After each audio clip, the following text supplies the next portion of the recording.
and construction work on a section of the southern bypass has been halted after a 3-member environmental tribunal ruled that there was imminent threat of encroachment on the Nairobi National Park if construction was allowed to continue. The case of encroachment on the Nairobi National Park has been dragging for more than a year, and the National Environmental Tribunal has ordered the Roads Ministry to legally degazette part of the park if it wants to complete the road. Wilkis Nyabwa reports. The National Environment Tribunal essentially halted work on a section of the southern bypass. 3 parties, the African Network for Animal Welfare, the East Africa Wildlife Society, and a conservationist, Dr. Paula Kahumbu, had brought the matter before the tribunal, arguing that the section of the bypass intended to join Mombasa Road with Langata Road would encroach on the Nairobi National Park. Kenya was issued by NEMA a license which said they are not supposed to get into the park.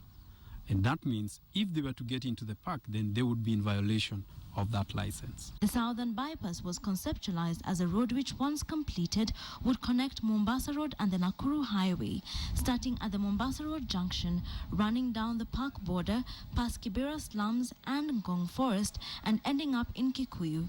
It, however, emerged that if the road followed the route that had been mapped, it would encroach on the Nairobi National Park, going 300 meters inside it and cutting off an area of at least 60 acres. And as we began to inquire, we were told every few months it was going a little bit more into the park and a little bit more into the park. So we began to look into the legal nature, and we discovered that actually this plan was to go right into the park. This wall marks the boundary of the national park. Beyond it, there should be a corridor, an allowance for persons who would build a road or a railway system. However, we are informed that this corridor no longer exists. It has been encroached upon. In 1956, a strip 60 meters wide was degazetted from the Nairobi National Park to create a transport corridor. This corridor has since been encroached upon, so that in order to construct the bypass along the proposed route, the ministries involved would have to degazette yet another strip.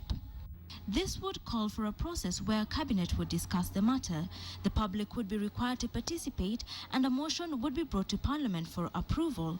Only then could construction go on as planned. But Parliament is yet to establish the structure for approval. We cannot treat our national parks, which were set aside for future generations, as part of our heritage. We cannot treat it as a place for development. These areas were set aside to protect our national heritage. We really have to do that. We have to defend that. Following the ruling, work continues on other sections of the bypass, but the long process required to degazette this section means if an alternative cannot be agreed upon, this could be the end of the road. Wilkis Nyabwa, KTN.